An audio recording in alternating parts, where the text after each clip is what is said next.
অরণ্য ষষ্ঠী বা জামাই ষষ্ঠী উপলক্ষে এতদিন দেখা যেত শাশুড়িরা জামাইয়ের মঙ্গল কামনায় কিংবা মাতার সন্তানদের মঙ্গলের উদ্দেশ্যে ষষ্ঠী ব্রত পালন করেছেন। তবে এবার সেই চিরাচরিত ধারণার বাইরে গিয়ে এক অভিনব উদ্যোগ দেখা গেল বালুরঘাট শহরের 22 নম্বর ওয়ার্ডে। এদিন ওয়ার্ডের কাউন্সিলর প্রদীপ্তা চক্রবর্তীর নেতৃত্বে পালিত হল মা বোনেদের ষষ্ঠী ব্রত।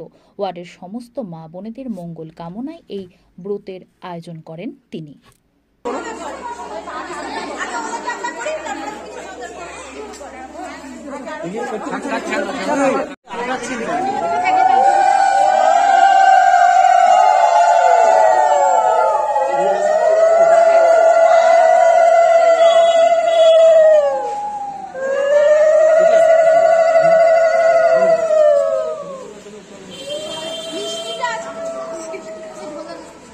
এবার পাখা খাওয়া দাও, বুঝলাম?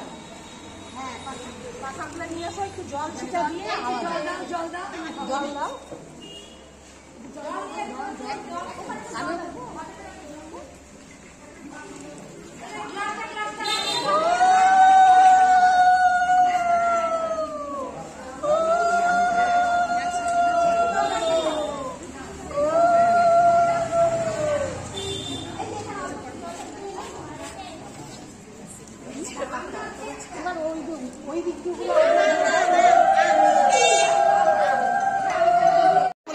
আজকে কর্মসূচি পালন করলেন? আজকে আপনারা সবাই জানেন আজকে জামাই ষষ্ঠী, অর্থাৎ বাড়ির জামাইদের এবং ছেলেদের মঙ্গল কামনার্থে আজকে আমরা পুজো অর্চনা করে থাকি। তো আজকে আমরা একটু অন্যরকম ভাবে চিন্তা ভাবনা করলাম যে যারা মহিলারা রয়েছে এবং মেয়েরা রয়েছে, কন্যারা রয়েছে, তাদের জন্য আজকে আমরা এখানে এই দুর্গা মণ্ডপে পুজো দিলাম এবং তাদের মঙ্গল কামনা করলাম। তাদের উদ্দেশ্যে আজকে আমরা ষষ্ঠীটা করলাম।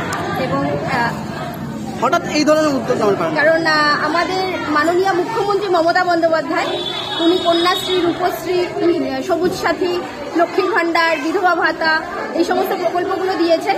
উনি সবসময় মহিলাদেরকে এগিয়ে নিয়ে যান, মহিলাদের মঙ্গল কামনা করেন।